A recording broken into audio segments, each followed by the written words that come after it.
Question लिखिए, लिखिए question.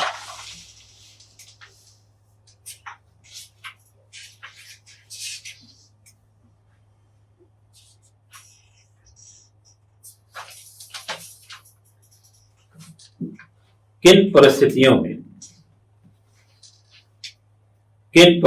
में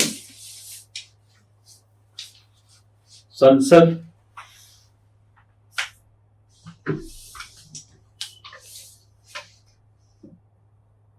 राज्यों पर विधि निर्माण कर सकती है? अगला टॉपिक हमको यही पढ़ाना है आपको, तो थोड़ा सा आप मंडल समझ लीजिए। Under what circumstances can the parliament make laws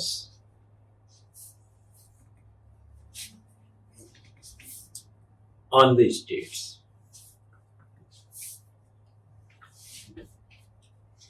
आपके सामने बेटा एक क्वेश्चन है कि कुछ परिस्थितियां हैं जब हम लोग सेंट्रल स्टेट रिलेशन पढ़ते हैं, ठीक है ना? जब सेंट्रल स्टेट रिलेशन पढ़ते हैं तो उसमें 3 परिस्थितियों से हमारे रिश्ते बनते हैं।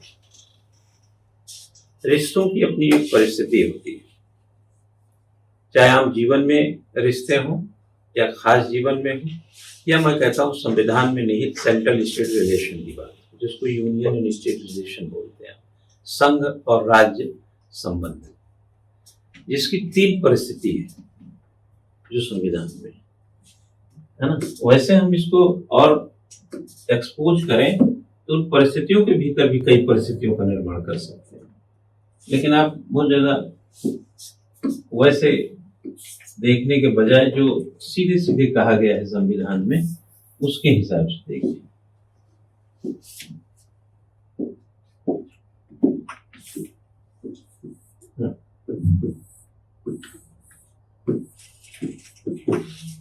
सेंट्रल स्टेट रिलेशन में 3 परिस्थिति, यहां आप कह सकते हैं सेंट्रल स्टेट रिलेशन। एक परिस्थिति होगी लेजिस्लेटिव, विधायी संबंध, लेजिस्लेटिव रिलेशन जिसको बोलते हैं, इसको आप बोल सकते हैं लेजिस्लेटिव रिलेशन। दूसरी परिस्थिति होती एग्जीक्यूटिव, तीसरी होती फाइनेंस।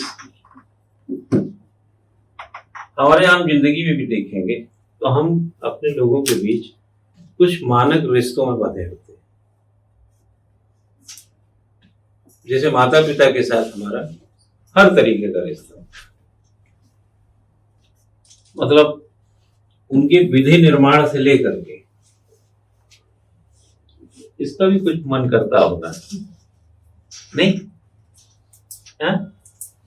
इसका भी कुछ मन करता है ना, कभी कभी अपने आप कुछ करता है। हमने कुछ किया? हाँ, कुछ नहीं किया ना।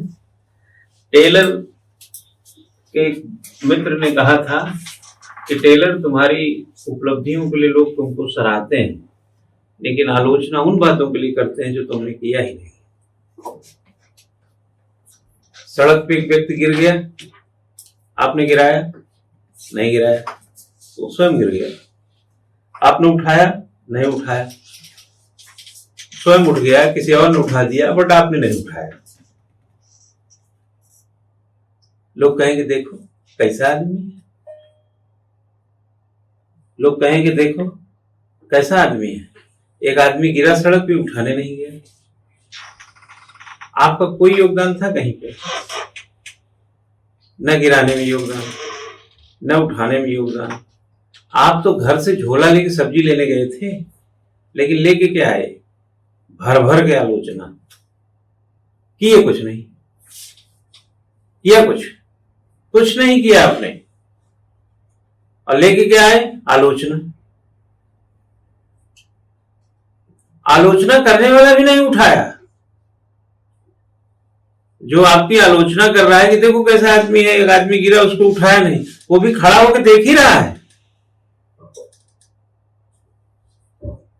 देखे हैं कि नहीं?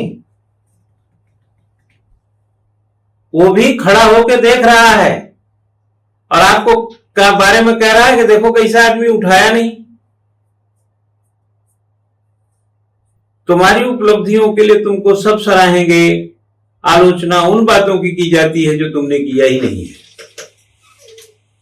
दिमाग साफ हुआ कि नहीं? थोड़ा सा जब भी कोई आलोचना हो तो एक बार समझ लो कि आलोचना करने वाला भी दो कौड़ी का आदमी है। किस बात के लिए आलोचना कर रहा है भाई? ऐसा तो है नहीं कि शामिल है कोई। देखो कोई झाड़ू पोछा कर रहा है, आप गंदगी फैला रहे हैं, तब तो एक बार समझ में आता है। आप झाड़ू पोछा लगा रहे हैं, हम कुछ नहीं कर रहे हैं, फिर भी आप आलोचना हमारी कर रहे हैं, दरवाजा नहीं पोछा आपने। आपको हमेशा आलोचना उन बातों के लिए आप पड़ताल करके देखना, आप बिना गलती के आलोचना झेलते रहते हैं। और टेलर कौन था? टेलर 1911 में साइंटिफिक मैनेजमेंट की किताब लिखी थी। वैज्ञानिक प्रबंध का पिता कहा जाता है उसे। अमेरिका में 1856 में पैदा हुआ था, 1915 में मर गया था, 59 साल की उसकी एज थी। और वो एक प्रकार से मैनेजमेंट की दुनिया में एक रिवोल्यूशन लाया था। अब इधर आ गया, जैसे हमारे लेजिस्लेटिव रिलेशन में तो कुछ हमारे सामान्य रिश्तों में बहुत सारे, जैसे माता पिता के साथ रिश्ते हर तरह के हैं, है ना? तो हम लोग अगर इसको डिवाइड करें तो 245 से लेकर के 300 तक आ जाओ, ये आपको रिलेशन मिलेंगे। बहुत अच्छा आर्टिकल का एक बहुत बड़ा हिस्सा जो है, यूं कहा जाए 55 आर्टिकल इन 3 विषयों में समाया हुआ है। इसको टुकड़े में काट देते। तो क्वेश्चन कह रहा है कि under the circumstances can the parliament make laws of the states. वह कौन सी परिस्थिति होती है जब संसद राज्यों में कानून बना देता है? देखो यहां पे समझो, हमारे पास ना 3 सूचियां हैं। हाँ? पहली सूची बताओ बच्चा, यूनियन की है, दूसरी स्टेट की है, तीसरी कॉन्करेंट। इसको कहेंगे तो ये संघ में कितने विषय, जो विषय संघ का है उस पे कानून कौन बनाएगा? 57 विषय है, संघ बनाएगा। ठीक, जो विषय स्टेट के हैं उस पे कौन बनाएगा कानून? स्टेट बनाएगा। और जो कॉन्करेंट यानी समवर्ती बोलते हैं, समवर्ती में कौन बनाएगा कानून? दोनों बनाएंगे। विवाद की स्थिति में संघ की बात मानी जाएगी। बस इतनी सी बात समझ। ठीक, लेकिन आपका क्वेश्चन कह रहा है कि वह कौन सी परिस्थिति है, कौन सा सर्कमस्टांसेस है भाई जिसमें पार्लियामेंट जाके स्टेट में कानून बना देता है? हाँ? आपको कानून बनाने का राइट, यूनियन में कानून कौन बनाएगा? संघ सूची में कानून कौन बनाएगा? पार्लियामेंट बनाएगी बेटा, पार्लियामेंट बनाएगी। स्टेट लिस्ट में कौन बनाएगा? स्टेट वाला लेजिस्लेचर। जैसे उत्तराखंड में कानून, उत्तराखंड की जो राज्य सूची सभी के लिए जो कानून बनेगा वो उसमें कौन बनाएगा? यहां का विधानमंडल बनाएगा। ठीक, और जो कॉन्करेंट लिस्ट में दोनों बनाते हैं, विवाद में संघ की बात मानी जाती है, यही तनत्व है। तो ये कह रहा है कि कौन सा सर्कमस्टांसेस है जो सेंटर बना देता है कानून, किसमें? स्टेट में। यही तो क्वेश्चन हुआ है। क्वेश्चन क्या है कि यूनियन ऐसा कौन सा केंद्र परिस्थिति है जब केंद्र जो है स्टेट में जाके कानून बना देता है। भाई तुम्हारा घर ये है, समझ में आया हमको, तुम्हारे हमारे दोनों का हिस्सा इसमें है, सेंट्रल स्टेट के भी समझ, ये तो प्योर स्टेट लिस्ट है ना। इसमें कौन सी परिस्थिति है जो कानून बनाए, वही हम आपको एक क्वेश्चन का आंसर बताना चाह रहे हैं। ठीक है, ठीक है ना। देखो थोड़ा सा समझ लो बेटा, भारत में जो हमारा संविधान है, दो संविधान, एक संघ का संविधान, एक राज्य का संविधान। ठीक, संघ का संविधान और राज्य के संविधान में जाएं, जैसे हम अगर आर्टिकल 52 से 151 तक की बात करें, सीएजी तक, राष्ट्रपति से टू सीएजी, 100 आर्टिकल का पूरा ये एक संविधान है। आर्टिकल 152 में जाएं, जो सामान्य परिभाषा स्टेट की है, वहां से फिर आप 237 तक चले जाइए, जहां से अधीनस्थ न्यायालय वगैरह खत्म हो जाते हैं। इसको राज्य के संविधान में रखें। यहां सब चीजें अपना अपना काम कर रहा है, लेकिन 245 से 300 के बीच जाएंगे तो दोनों के बीच एक रिश्ता मिलता है। वह रिलेशन बर्थडे पे दिखता है, वह रिलेशन विवाह शादी में दिखता है, वह रिलेशन किसी ओकेजन पे दिखता है, किसी संकट दुख के समय में वो रिलेशन दिखता है। सामान्य परिस्थितियों में क्या होगा, स्टेट अपना काम कर रहा है, यूनियन अपना काम कर रहा है।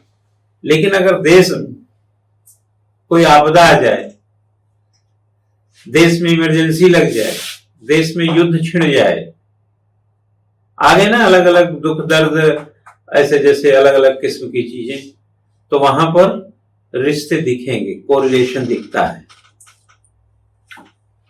जैसे पिता की तबीयत खराब हो जाता है, भले दो भाई आपस में अलग अलग हो, नाराज हो, लेकिन अब पिता के हॉस्पिटल ले जाना है, उनका इलाज कराना, तो दोनों एक दवाई लाएगा, एक दवाई पिला रहा होगा। आ रहा है समझ में? तो कौन कौन सी वो परिस्थिति, वही तो आपको बताना है। अगर दो से अधिक स्टेट ही कह दें कि हमारे लिए कानून बना, तो बना देगा। देश में राष्ट्रीय आपात 352 लगा हो, कानून बना सकते हैं। तो वही हमको आपको बताना है सिलसिलेवार। तो एक आंसर के फॉर्म में अगर इसको छोटा सा लिखेंगे, तो लिखेंगे, देखो कह रहा है कि इन परिस्थितियों में संसद राज्यों में विधि निर्माण कर सकती। बड़ा सिंपल क्वेश्चन है, लेकिन ये गागर में सागर है। ये 249 से इसकी कहानी हम शुरू करेंगे, लिखिएगा।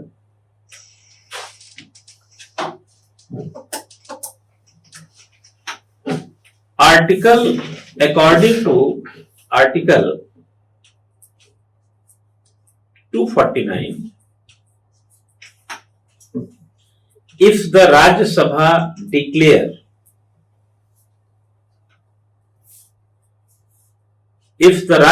declare, a matter of national importance in the state list,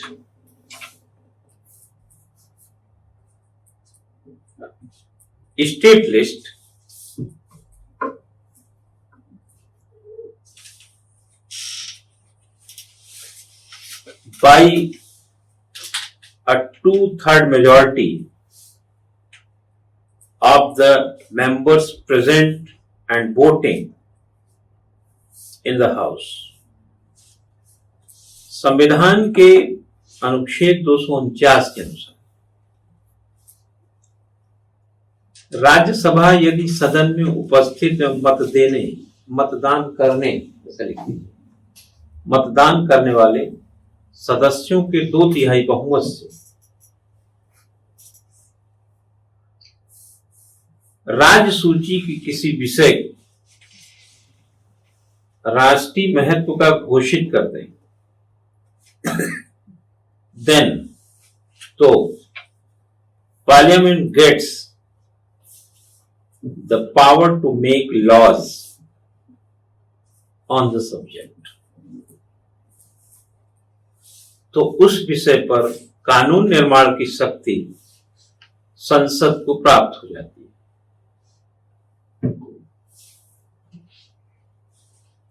ठीक है, संसद को प्राप्त हो जाती है। ठीक है बेटा, संसद को यह बताएगा कौन? 2/3 मेजोरिटी से राज्यसभा, है ना। और राज्यसभा कौन है चेला? तुम बताओ मुझे, राज्यसभा कौन है? जैसे हमने पूछा वाटर क्या है, आपने कहा पानी। ये तो ट्रांसलेशन हो गया उसका। वाटर है क्या? आप बोलो that is a liquid and ये what is drinking water, what कुछ तो बोलोगे ना, ऐसे डिफाइन करोगे। जो स्टेट के रिप्रेजेंटेटिव, हाँ, जो स्टेट के रिप्रेजेंटेटिव, ठीक है ना। स्टेट के रिप्रेजेंटेटिव्स हैं, स्टेट लेजिस्लेटिव भेजती ना उनको राज्यसभा में, तो उनको पता है कि राज्यों का हित किसमें है। उन्होंने 2/3 बहुमत से कहा कि हुजूर आप कानून बना दीजिए, तो उन्होंने कानून बना दिया। संसद उसने तो कही दिया है, बस लोकसभा कर दे, हो गया कानून। तो ये एक प्रकार से आपने क्या समझा, प्रीलिम्स वगैरह आ जाए कि आर्टिकल 249 में राज्यों के लिए कानून बनाने की पहल की जा सकती है। Can be initiative, Lok Sabha, Rajya Sabha, Vidhan Sabha, राष्ट्रपति, क्या उत्तर लिखेंगे? हाँ, राज्यसभा। राज्यसभा इनिशिएटिव लेगा कानून बनाने का। लोकसभा भी 249 में इनिशिएटिव नहीं ले सकता। राज्य का मामला है तो उसकी जो लोग आए हैं वो जाने। ठीक है, आगे।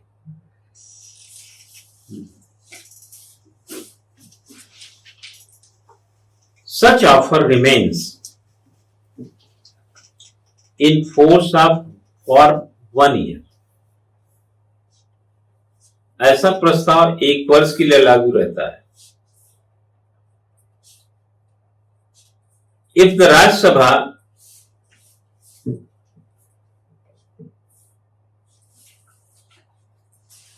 interested or wishes भी लिख सकते, Rajya Sabha interested, it can again extend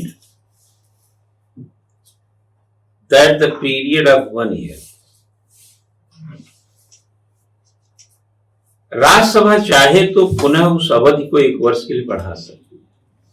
prelims का बेटा दूसरा क्वेश्चन, मेंस तो चल ही रहा है कि अगर एक बार 249 आर्टिकल में राज्यसभा ने कानून बनाने के लिए इनिशिएटिव ले लिया, तो नेक्स्ट टाइम अगर उसको जो 1 साल की अवधि है प्रश्न में ही और कानून आगे चाहिए, तो आप कह सकते हैं कि राज्यसभा इसको फिर 1 साल के लिए बढ़ा सकती है। ये अनलिमिटेड या अनंत काल के लिए नहीं। ठीक है, लाइन दो। Parliament makes laws on the subject of the concurrent list.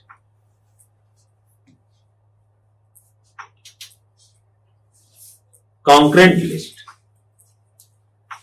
of the 7th schedule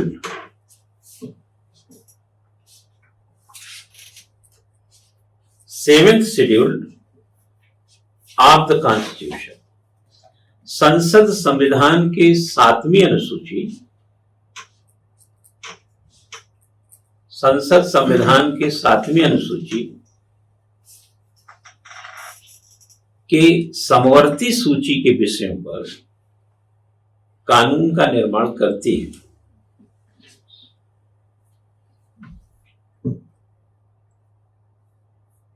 If a matter is related to states,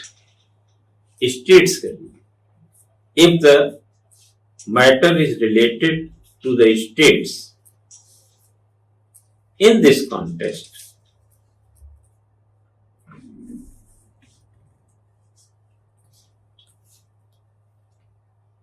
ठीक है, and the state have made laws on it,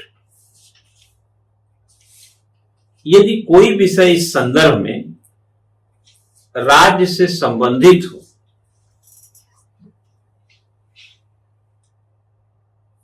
ठीक है, even then the laws passed by the parliament are valid, संबंधित हो एवं राज्यों ने उस पर कानून निर्माण किया हो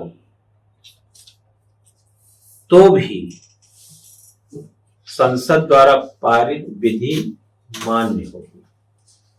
देखो, according to art 246, 2 or other states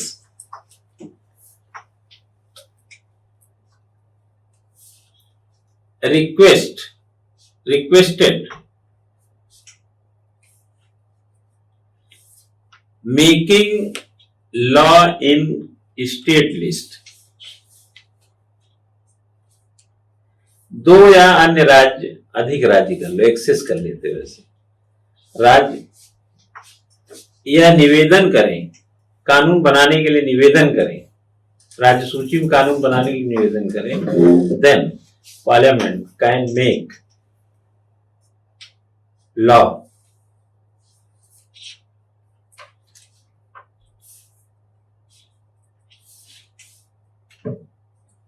तो संसद कानून बना सकती है।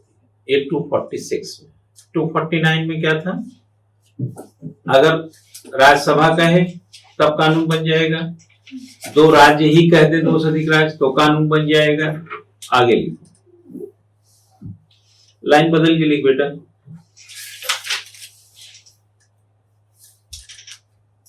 लिखो, अकॉर्डिंग टू आर्टिकल 353,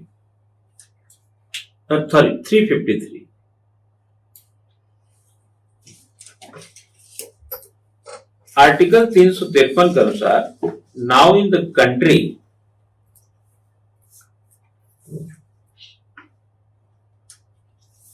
नाउ हटा के लिखते हैं, इन कंट्री भी लिख सकते, अब देश में हो जाएगा। ये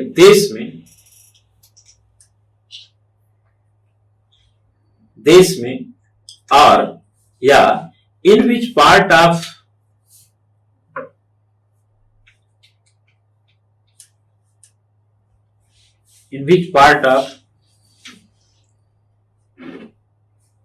it सेक्शन 352 या आर्टिकल 352(1) ब्रैकेट इन फोर्स या उसके किसी भाग में 352(1) के अधीन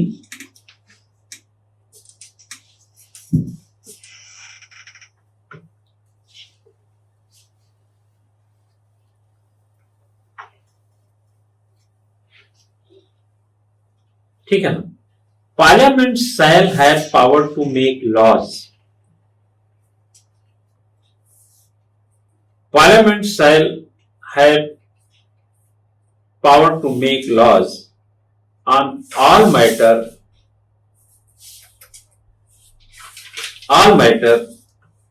relating to India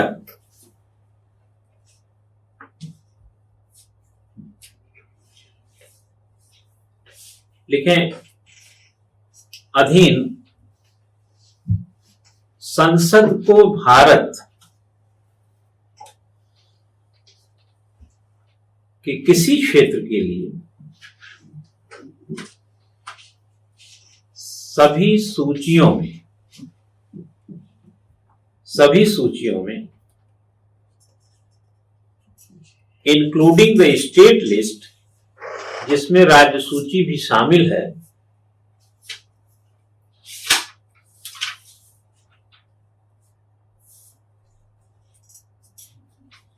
कानून बनाने का अधिकार है।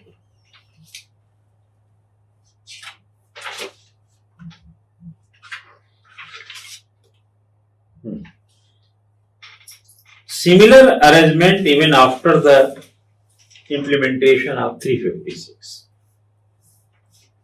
Similar arrangement even after the implementation of 356. इसी प्रकार की व्यवस्था आर्टिकल 356 के लागू होने के बाद भी होती है।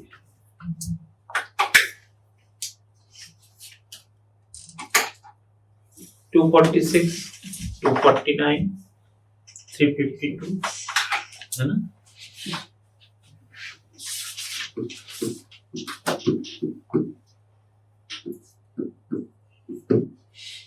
देखो, अगर दो स्टेट कह दें, राज्यसभा कह दे, इमरजेंसी लगी हो, आप स्टेट हिस्ट्री कानून बना सकते हैं। कानून बनाने का राइट किसको था? ना स्टेट को। बनाया किसने? Central parliament. ठीक है। कुछ फैसले जैसे समय के साथ से होता है ना, जैसे अभी आप खुद खाना खाते हैं, खुद नहाते धोते हैं, सब कुछ करते हैं, लेकिन कुछ फैसले जो है किसी परिस्थिति में घर वाले वही फैसले ले लेते हैं। जैसे विवाह बारात में जाना है, चलो आज चलना 8 बजे। कोई बीमार है, उसको ये दवाई देना है, नहीं इसको नहाना नहीं है, तुम नहाओ मत। आप सामान्य परिस्थितियों में घूम रहे हैं, सब पूछेंगे नहाए, पूछेंगे ही नहीं, आप नहाए ना नहाए आप जाने। लेकिन कोई बीमार परेशान है, बोले नहीं नहीं इसको नहलाना नहीं है। जो चीज सामान्य था वही, तो ऐसे ही है। ये चीज में स्टेट इस सेंट्रल बनाएगा, इसमें सेंट्रल बनाएगा, इसमें सेंट्रल बनाएगा, इसमें सेंट्रल बनाएगा, है ना। असल में कानून की जो विधा होती है वो इंटीग्रल अप्रोच है बच्चा। हमारा देश जो है सामान्य परिस्थितियों में अलग अलग है। जैसे स्टेट अपना काम, सेंटर अपना काम करे, दैट इज एक जनरल सिचुएशन। बट अगर इमरजेंसी है या कोई दिक्कत वाली बात है तो इसको बोलते हैं एकीकृत व्यवस्था, इंटीग्रल अप्रोच। फिर देश एकीकृत दृष्टिकोण में शामिल हो जाता है।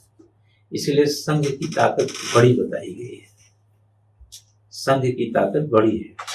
नहीं तो आप देखिए जैसे मणिपुर होता है, ऐसी कोई घटना होती है तो स्टेट छिन्न भिन्न होने लगे, वो जाकर दबोच लेगा उसको। हमारे यहाँ संविधान में किसी स्टेट को अलग होने की कोई पावर नहीं है, सेपरेटिस्ट कोई दृष्टिकोण नहीं है। आप कितना भी खुराफात कर लीजिए, कुछ भी कर लीजिए, अलग नहीं हो सकते। ये मतलब अगर डील की बात किया जाए भारत और स्टेट के बीच में, आने का रास्ता है, जाने का नहीं है।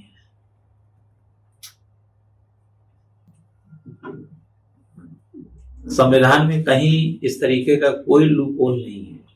एक हेडिंग में एक क्वेश्चन,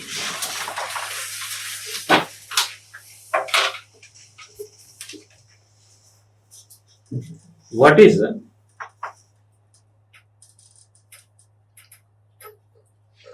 प्रादेशिकता को क्या बोलेंगे?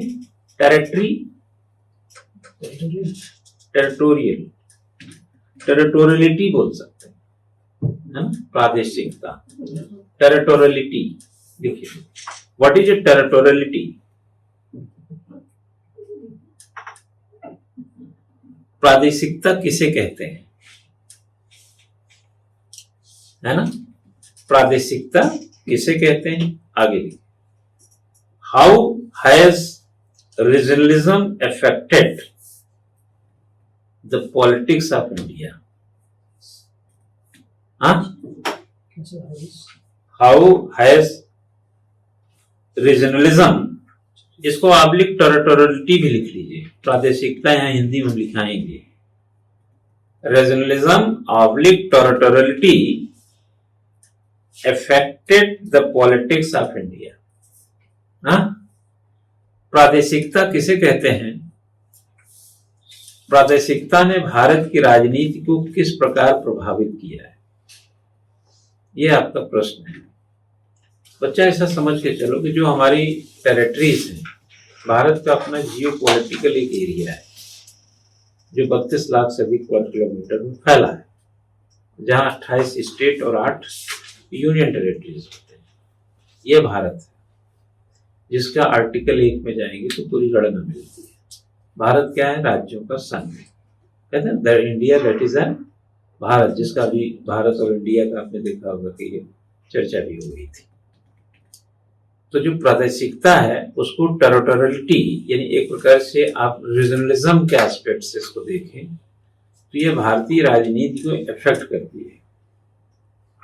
पहली बात तो ये समझना है कि प्रादेशिकता है क्या, फिर भारतीय राजनीति को कैसे प्रभावित करती है। आप अच्छी तरह जानते हैं कि हम विविधता में एकता के लिए जाने जाते हैं, मतलब हम डाइवर्सिटी के साथ यूनिटी की बात करते हैं। और डाइवर्सिटी के साथ यूनिटी की बात करना हमारी कोई मजबूरी नहीं है, यह एक कह सकते हैं कि भारत का जो डिजाइन है उसमें यह शब्द अपने आप में जगह घेर लेता है। हम रीजनलिज्म की बात कर रहे हैं, रिलीजन की बात नहीं कर रहे, यानी कि धार्मिकता की कोई बात नहीं कर रहे।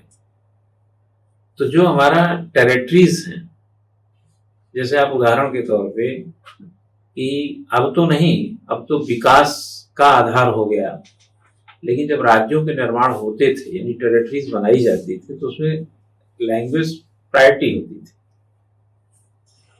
जैसे आंध्र प्रदेश अगर पहला भारत का राज्य बना तो उसका आधार ही था भाषा, जो 1953 में आपको देखने को मिलता है। बाद में भी यही क्रम था। जैसे महाराष्ट्र में मराठी बोलने वाले हैं और आप केरल में चले जाएंगे तो मलयालम बोलने वाले मिलेंगे, उत्तर प्रदेश में आएंगे तो हिंदी बोलने वाले मिलेंगे। उत्तराखंड और उत्तर प्रदेश के बीच का बंटवारा कोई भाषाई वजह नहीं थी। देहरादून हो, अल्मोड़ा हो, पिथौरागढ़ हो या पौड़ी हो, टिहरी हो, उसको लखनऊ से या इलाहाबाद से भाषाई कोई संघर्ष नहीं था।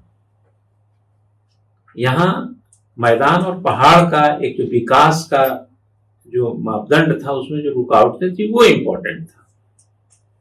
उत्तराखंड वो प्रांत है जो विकास के से वंचित होने के कारण बनाने का प्रयास हुआ और मैदान और पहाड़ का जो बेसिक जो मायने थे उसके कारण उत्तराखंड बना।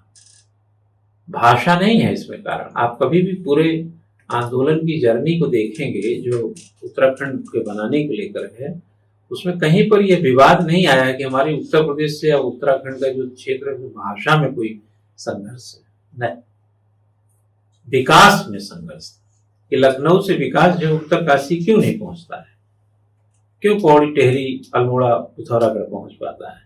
जब नहीं पहुंच पाता है तो हमारा भैया अलग कर दो, हम अपना देहरादून से क्यों क्या लेंगे, समझे ना। अब पहुंचा कि नहीं पहुंचा ये आप पड़ताल करते रहिए, बट मतलब बेसिक वजह रीजंस ये थे। तो जो प्रादेशिकता क्या है, ऐसे ही आप झारखंड को भी देख सकते हैं, ऐसे छत्तीसगढ़ को भी देख सकते हैं। मतलब इनकी स्टेट बनाने की वजह में विकास ही एक बड़ा कारण था, भाषा नहीं। जबकि भारत में टेरिटरीज जो हमारे बने या राज्य जो जिनको कह रहे हैं वो सब भाषा के आधार पर यात्रा शुरू हुई, जैसे कि आंध्र पहला स्टेट। तो प्रादेशिकता क्या होती है? असल में एक सुदृढ़ हमारी एक भावना है, एक टिकी हुई, टिकाऊ जिसको बोल सकते हैं, सस्टेन करने वाली एक भावना है जो जाति नहीं है। हमारे देश में कई चीजें हैं जो जानी भी नहीं चाहिए, जाति नहीं है। जैसे हमारी भाषा नहीं जाती है, अपने बचपन की जो यादें हैं वो नहीं जाती है, हमारा गांव खलिहान खेत का जो अनुभव है वो नहीं जाता है। ये नहीं जाने के पीछे ऐसा नहीं है कि इसके लिए आपने बड़ी अथक कोई परिश्रम किया। That is a part of culture. यह हमारी संस्कृति का या हमारी संस्कृति है या उसी संस्कृति का एक भाग है। जैसे language the part of culture. तो प्रादेशिकता जो है भारत से जाएगी नहीं। अब देखना यह है कि क्या प्रादेशिकता का मतलब आप समझ रहे हैं ना, हमारा क्षेत्र विशेष का भाषा है, उठन बैठन है, रहन सहन है, रिसोर्स है, समझ है, सोच है, यह जो एक गुच्छा है ये जाएगा नहीं और जाना भी नहीं चाहिए। क्या करेंगे बदल करके? भाई आप जैसे हैं वैसे रहें, हम जैसे हैं वैसे रहें। हम एक दूसरे को क्यों बदलें? हम एक दूसरे के साथ क्यों ना सोचें कि इसी विभिन्नता के साथ एकता का बात करें? यही तो भारत की डिफिनेशन है ना, विभिन्नता में एकता। भाई किसने कहा मलयालम के बजाय हिंदी बोलिए? नहीं, लेकिन हम मलयालम सीख सकते हैं और वो भी हिंदी सीख सकते हैं। चीजों के साथ हम एक्सेस तो कर सकते हैं ना कोई चीज। हम रोटी सब्जी के साथ इडली डोसा नहीं खा रहे हैं, खा रहे हैं ना। हाँ, हम जूस के साथ नारियल पानी नहीं पीने लगे, पी रहे हैं ना।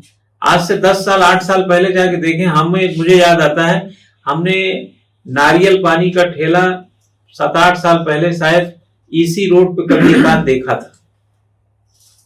आज आप चले जाइए, पूरे देहरादून में नारियल पानी मिलता है आपको, और एक भी नारियल का पेड़ नहीं है देहरादून उत्तराखंड में। उत्तर प्रदेश में बताओ, सहारनपुर में बताओ या मेरठ में बताओ, नारियल का खेती होता है? नहीं। तो दक्षिण का नारियल हमारे पास आता है, और भी बहुत सारी चीजें आदान प्रदान करते हैं, तो हमें कोई दिक्कत आएगा? नहीं है ना दिक्कत। खान पान, रहन सहन, बोली भाषा, ये सब is a part of culture. तो कल्चर को एसिमिलेट किया जा रहा है, एलिमिनेट नहीं कर रहे हैं। हम जूस के साथ, दूध के साथ, छाछ के साथ नारियल पानी भी पी रहे हैं, जो कि हमारा हिस्सा नहीं था। अरे यार, हम तो बंबई जाते थे, नारियल पानी नहीं पीते थे, क्योंकि हमारे स्वाद का हिस्सा ही नहीं था नारियल पानी। ऐसा नहीं था कि उत्तराखंड में नारियल पानी तो पिछले 4-5 सालों से ये बाजार बन गया यहाँ का, लेकिन जब इसके पहले कभी बंबई जाते थे तो नारियल पानी मिलता है, नहीं पीते थे, क्योंकि नारियल पानी पीने का हमारा वही नहीं था, हम लोग पीते ही नहीं थे कभी। लेकिन उसको एक्सेप्ट किए ना एक्सेप्ट। तो चाहे खान पान, रहन सहन, बोली भाषा, ये सब क्या है? हमारे लैंग्वेज, हमारे कल्चर है। और यही कल्चर का जो क्षेत्र होता है, एक टेरिटरी का रूप ले लेता है, यही प्रादेशिकता है। मणिपुर का अलग प्रादेशिकता है, असम का अलग है, केरल का अलग है, यूपी का अलग है, उत्तराखंड का अलग है, पंजाब का अलग है, जम्मू कश्मीर का अलग है, गुजरात का अलग मिलेगा। जो अलग है यही प्रादेशिकता है उसकी। तो भारतीय राजनीति को किस प्रकार प्रभावित करता है? पहली बात तो प्रादेशिकता क्या है थोड़ा सा समझने में प्रयास किया होगा तो आप समझ गए होंगे। और प्रभावित कैसे करता है भारतीय राजनीति को? भारतीय राजनीति को इस ऐसे एक प्रकार से रीजनलिज्म हो गया। 543 लोकसभा की सीटें, अब पूरे भारत को खंगालेंगे तो कम ज्यादा हर स्टेट में सीटें मिलती हैं, है ना। 80 से 1 तक की यात्रा है। उत्तर प्रदेश में 80 है तो कहीं भी 1 भी है। ये पूरा जनसंख्या के हिसाब से ये पूरा हिसाब किताब बना हुआ। जितने प्रकार के प्रतिनिधि हैं उतने प्रकार के कल्चर लेके आए हैं, रीजनलिज्म लेके आए हैं, बोली भाषा लेके आए हैं, रहन सहन लेके आए हैं, उठन बैठन लेके आए हैं। और पूरे जब संसद में इकट्ठे होते हैं तो भारत अनेकता में एकता का परिचय करता है। और सब अपने अपने क्षेत्र की चिंता करते हैं, सब अपने अपने क्षेत्रों की अगर चिंता करें तो भारत का क्षेत्र कहां है? भारत के क्षेत्र में ही तो इनका क्षेत्र है ना भाई। तो भारत तो वैसे ही उठान ले लेगा। वैसे आपको थोड़ा सा ऐसा समझने का कि प्रादेशिकता से फायदा है नुकसान है? पहली नजर में फायदा है। अच्छा, हमारे यहां मल्टी पार्टी सिस्टम की गवर्नमेंट हुआ करती थी, 2-2 दर्जन पार्टियों की सरकार होती थी। सरकार को फायदा होता था इससे या देश को? देश को फायदा होता था। मैं वैसे गठबंधन की सरकारों के बहुत समर्थक नहीं हूं, लेकिन गठबंधन की सरकारों का भारत जैसे देशों का एक लाभ भी था। सरकारें डरती थी, सरकारें समन्वय पे ध्यान देती थी, संतुलन पे ध्यान देती थी, और पूरे भारत की चिंता जो थी कम ज्यादा उसमें होती थी, क्योंकि उनको डर रहता था कि अगर ये चिंता और समन्वय नहीं रखेंगे तो सरकार गिरा दी जाएगी, क्योंकि इसमें हमारा अकेले से सरकार तो है नहीं। और जनता को लेकर के सरकारें सजग रहती थी। आप अगर गठबंधन की, यही गठबंधन की सरकार होती, माना प्राइम मिनिस्टर मोदी साहब के अपने 272 आंकड़े ना होते, 2-4 पार्टियां, 5 पार्टियों और मिलाने के बाद सरकार होती, हालांकि एनडीए पूरा गठबंधन है उनका, कई पार्टियों का, देखे ही है, 2 दर्जन से ज्यादा पार्टी तो उनके पास भी है, लेकिन चूंकि बहुमत उनका अकेले का है इसलिए वो साथ में हैं, बट कर कुछ नहीं सकते। लेकिन यही 272 के आंकड़े पूरा करने में होते तो मोदी साहब की सरकार या मोदी साहब का जो व्यक्तित्व था आप अलग देखते, इसमें कोई दो राय नहीं था। और हो सकता है भाई दफे ये चला भी ना पाते। वाजपेयी जी थे जिन्होंने गठबंधन की सरकार को चला दिया 5 साल, हालांकि चलाते चलाते चली 13 दिन 13 महीने 5 साल फिर सरकार फुल फ्लेज चली। उसके लिए बड़ा सधा हुआ व्यक्तित्व चाहिए। हमें नहीं लगता कि मोदी साहब जो है, अगर 272 में गठबंधन होता तो सरकार में टिकते, इनको लोग किनारे कर देते। क्या लिखेंगे, एक लाइन लिखिए पहले। It is a natural for the people, it is a natural for the people living in a particular state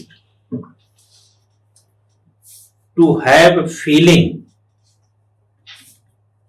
of solidarity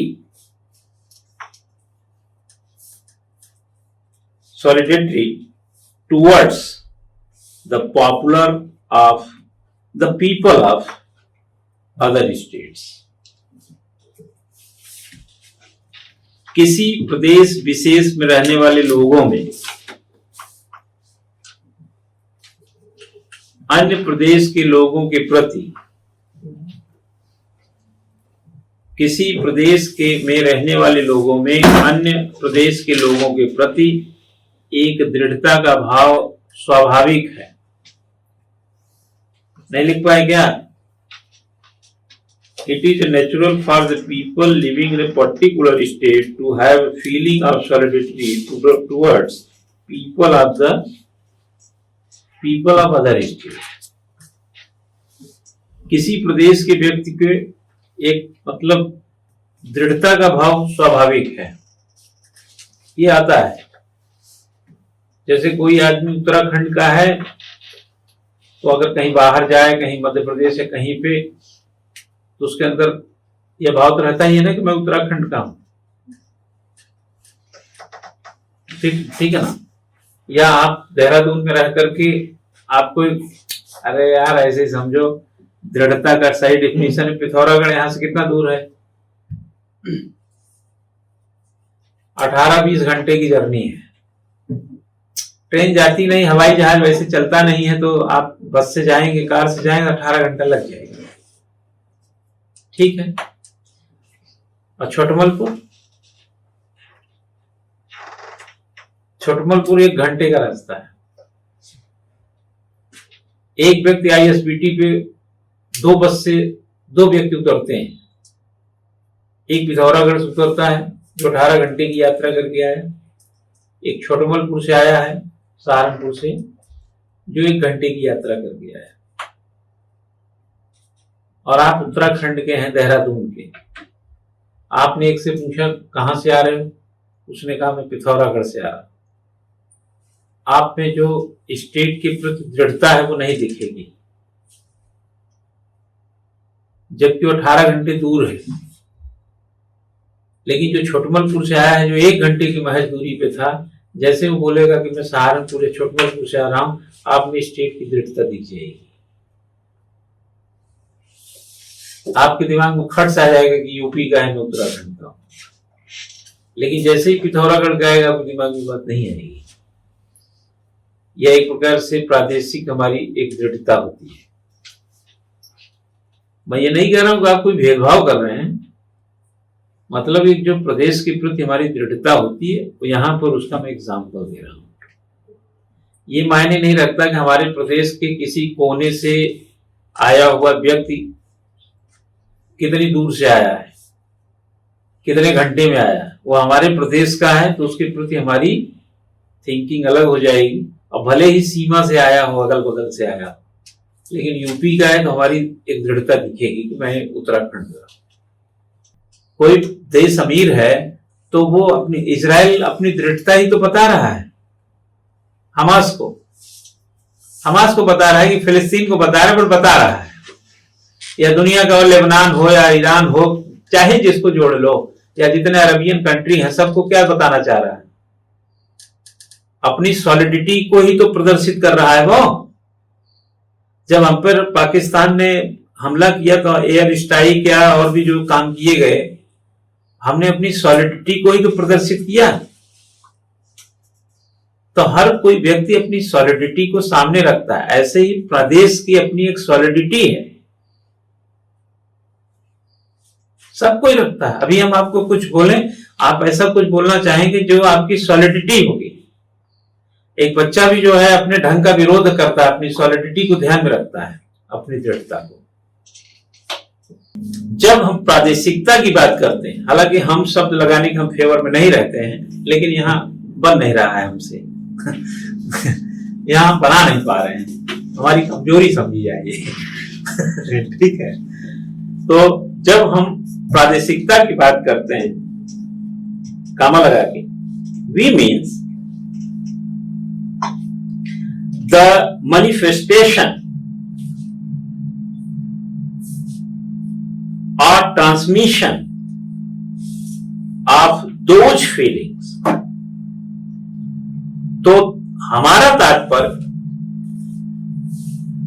उन्हीं भावनाओं की प्रकटीकरण या संप्रेषण से होता है। भावनाओं की प्रकटीकरण व संप्रेषण से होता है।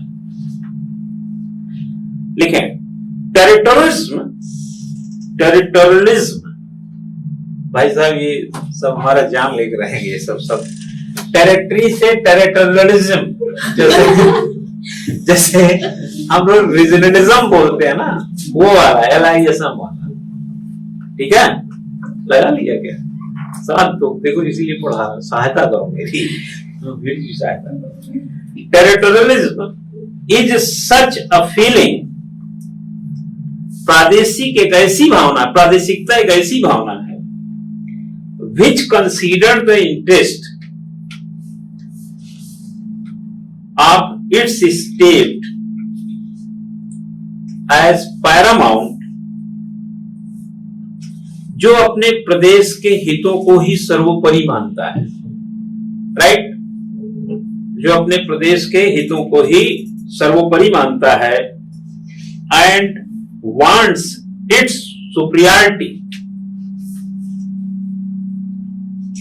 by ignoring the interest of others, other states, interest of other state or reason of the nations, or reasons of the nation, जो अपने प्रदेश के हितों को सर्वोपरि मानता है एवं राष्ट्र के अन्य प्रदेश या क्षेत्र के हितों को नजरअंदाज कर अपनी श्रेष्ठता चाहता है।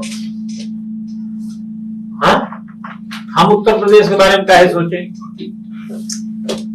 हम बुरा नहीं सोच रहे हैं। प्रादेशिकता किसी प्रदेश का बुरा सोचना नहीं है, बल्कि अपने प्रदेश की श्रेष्ठता सोचना है। जैसे उत्तराखंड के मुख्यमंत्री अगर अपने प्रदेश की श्रेष्ठता सोचते हैं तो ये प्रादेशिकता है, लेकिन इसके अलावा कुछ नहीं सोच रहे हैं। ये थोड़ी सोच रहे हैं कि राजस्थान मध्य प्रदेश का कोई बुरा हो जाए। प्रादेशिकता में हम नजरअंदाज कर सकते हैं। भाई एक उदाहरण देता हूं, जैसे मणिपुर में जो घटना घटी, मणिपुर की घटना नहीं घटनी चाहिए, इससे तो सभी सहमत हैं। देश का कोई भी चीफ मिनिस्टर होगा किसी भी प्रदेश का, वो नहीं चाहेगा कि मणिपुर की घटना जैसी कोई घटना हो। लेकिन उस घटना को लेकर के कितना देर मातम मनाएगा, वो उसे नजरअंदाज करेगा और अपने प्रदेश की श्रेष्ठता की ओर जाएगा। अगर उत्तराखंड की सरकार या उत्तराखंड मणिपुर की घटना को नजरअंदाज कर अपने प्रदेश की श्रेष्ठता की बात करता है तो ये वही प्रादेशिकता है। हम किसी का नुकसान नहीं करेंगे, हमें हिमाचल से, पंजाब से, असम से ऐसा कोई लेना देना ऐसा खास नहीं है। लेना देना भी है तो हम बात करेंगे, उनके यहाँ क्या ग्रोथ होता है, क्या विकास होता है, ये मेरे लिए उतना महत्वपूर्ण नहीं है जितना कि हमारे प्रदेश में क्या होता है। तो प्रादेशिकता अपनी श्रेष्ठता है और दूसरे के कार्यों का नजरअंदाज करना। तो यही हर प्रदेश अगर करें, हर प्रदेश अपनी श्रेष्ठता की चिंता करें और दूसरे के क्रियाकलापों को नजरअंदाज करें, तो यही प्रादेशिकता है। और जब सब लोग अपनी अपनी श्रेष्ठता खोजेंगे तो भारत है कहां? भारत राज्यों का संघ है, फिर तो पूरा भारत ही श्रेष्ठ हो जाएगा। क्यों भाई? पूरा भारत नहीं श्रेष्ठ हो जाएगा जब सब राज्य से। अरे भाई, एक पिता के दो संतान हैं, दोनों अपने करियर में कोई डॉक्टर, इंजीनियर, आईएएस, कुछ भी XYZ बिजनेसमैन, जहां से जिसकी जो इच्छा थी कर बैठा। शादी ब्याह हो गया, अपना घर मकान है, कमा रहे हैं, बड़ी ठाट की जिंदगी जी रहे। तो पिता का विकास तो ऐसे ही हो गया। क्यों? ऐसे ही हो गया ना पिता का विकास। तो पिता है कहां? दोनों बच्चों के बीच में। भारत है कहां? 28 स्टेट और 8 यूनियन टेरिटरी में है। और सभी अपनी श्रेष्ठता की चिंता कर लें तो भारत कहां रहेगा? भारत इन्हीं में है ना, भारत का विकास हो गया। तो प्रादेशिकता प्रदेश विशेष की श्रेष्ठता है, अपनी श्रेष्ठता की चिंता करें। ये असल में ये मैं थोड़ा टॉपिक का भाव बता दूं। ये टॉपिक इसलिए है कि जो हमारे स्टेट्स हैं, सेंट्रल स्टेट रिलेशन में जब हम घुसेंगे अभी, तो हमें स्टेट का डिफिनीशन पता हो और स्टेट सेंटर से संघर्ष क्यों करते हैं। रिलेशन तो आप जान जाएंगे, लेकिन relation depends on conflict. Her relation एक जैसा नहीं होता है। क्या समझे? आई लव यू कहने वाले भी कचहरी में तलाक का पेपर ले घूम रहे होते हैं, समझे कि नहीं? तो हर रिलेशन जो है उतना ही उपजाऊ नहीं है। भारत एक state union territory, but Mamata Banerjee और केंद्र के बीच में आप जाके देखिए स्टालिन का लड़का क्या बोल रहा है, सनातन धर्म को मिटा दो। ये दीमक और उसकी तरह है। कुछ स्टेट्स ऐसे हैं जो क्रिश्चियनिटी को बढ़ावा देंगे या सनातन धर्म को नुकसान करेंगे, ऐसे भी बोलने वाले हैं। तो आप जो स्टेट का जो फिलॉसफी है वो आप रीजनलिज्म एस्पेक्ट में नहीं समझेंगे तो रिलेशन को आप समझेंगे बस यही राम राज्य चल रहा है। तो रीजनलिज्म आपको समझना इसमें इंपॉर्टेंट सिर्फ इसीलिए ताकि स्टेट रिलेशन पढ़ाएं तो आपको समझ में आ जाए। एवं एंड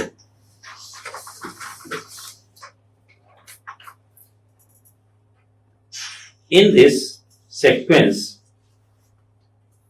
कहां पे है बच्चा? कहां लिखा? माउंट पैरामाउंट तक। हाँ, पैरामाउंट तक ही लिखा था क्या? हाँ, reason of the nation. Reason of the nation. In this sequence, regionalism can be considered as such a movement,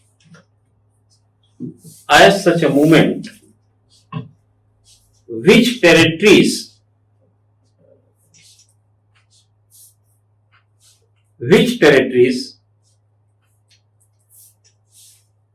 एक सेकंड पहले हिंदी में थोड़ा लिखा देते। लिखो, राष्ट्र के अन्य प्रदेश या क्षेत्र के हितों को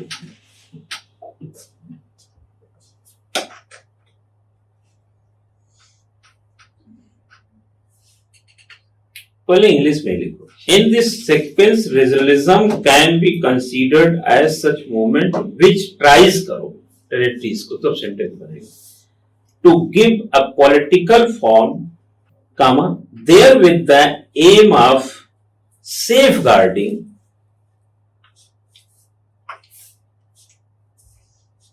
the interest of the state and ensuring its development.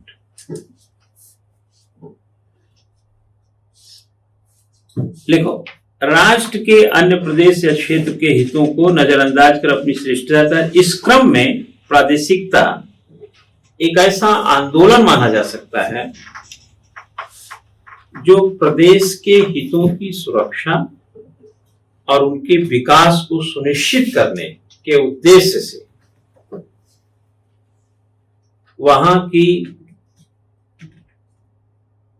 वहां एक राजनीतिक स्वरूप देने का प्रयास है।